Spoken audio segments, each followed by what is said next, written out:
Have you ever been on a sales call where you're starting to lose control? So a prospect throws out a tough objection, you start listing features and realizing you're talking too much, or there's a long, awkward silence, and in that moment, you feel it. You're losing control of the conversation. Most sales calls don't fall apart because of bad products. They fall apart because of bad energy in hard moments. In this video, I'm going to show you a simple framework that works in all three situations: objections, feature dumps, and awkward silence. It's called yes and. And when you understand it correctly, you will never flinch again on a sales call. Welcome back to The Confident Communicator. I'm Basner from the Question First Group. Today, we're breaking down one of the most powerful pillars in breakthrough sales communication. We call this yes and. Let's start though with why sales reps struggle in tough moments. Many reps feel pressure to have the answer immediately. They equate speed with competence, and they assume objections mean resistance. But here's what actually happens. An objection comes up and the rep gets defensive. A tough question comes up and the rep starts feature dumping. Silence happens and the rep starts nervous talking. The real issue isn't knowledge. It's energy. And when your energy shifts on a call, the buyer feels it immediately. So let's talk about the framework. Step one, understand what yes and actually is. Yes and, you might be familiar with it. You may have heard about it in the improv world. And it's where essentially no matter what happens in an improv sketch, everything is moving forward. You can't go back. Everything that happens, we're continuing to build and move forward. In our context, yes and is a mindset. It's an energy posture.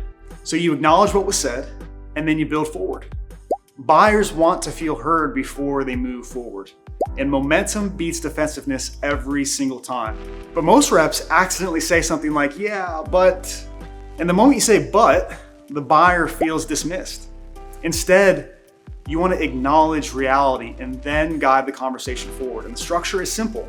Yes, meaning to acknowledge, and, so to guide, acknowledge and guide.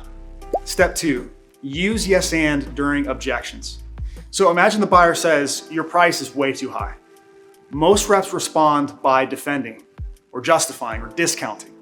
Instead, try this.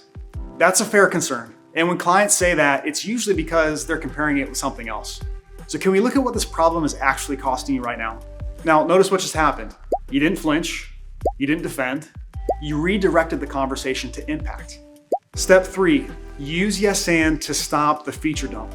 Let's say the buyer asks, does your system integrate with XYZ? Most reps launch into a 3-minute explanation about how and why it does. But then that call turns into a product demo. So instead we say, yes, we do. And help me understand what's driving that question. Now you're keeping discovery alive. You're avoiding what we call the what trap, moving on to the what before we understand the why.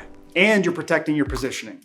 Step four, use yes and during awkward silence. Silence on a call usually means one of three things.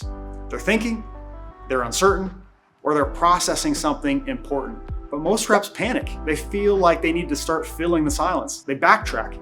Sometimes they even start lowering the price. Instead, stay calm. Let the silence work.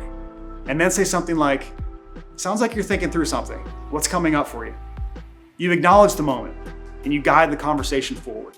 Step five, master what I call the flinch moment. Now the flinch moment is the first 3 seconds after resistance appears. So buyers read our micro reactions instantly. Your tone, your posture, your facial expression. Most reps change their tone. They start to rush or they shrink. Instead, keep a neutral expression, a calm tone, hold a confident posture, then use yes and. Energy first, words second. So here are a few mistakes to avoid. Number one, thinking yes and means you have to agree with everything. Doesn't mean you have to affirm everything. It just means you're constantly moving forward, acknowledging and then guiding. Number two, using it mechanically. So we don't necessarily have to use the phrase yes and. We want to just understand the way that energy works in the sense that we're just acknowledging and guiding. Third, overusing the word and awkwardly. Again, you don't have to actually say yes and. Or finally, confusing passivity with composure. So again, we don't need to affirm everything and we don't need to be neutral on everything. We just want to maintain our neutral expression and constantly be guiding forward. So remember this, yes and isn't about compliance, it's about forward momentum. So when a tough moment happens in a call, an objection, a feature temptation, or an awkward silence, don't defend, don't feature dump, and don't rush in to fill that space. Just acknowledge and build forward. Control the energy. That's yes and. If this was helpful, make sure to like and subscribe for more practical sales communication strategies. And if you want to master the full breakthrough communication system, download the free mini book in the link below. Thanks for watching, and I'll see you in the next video.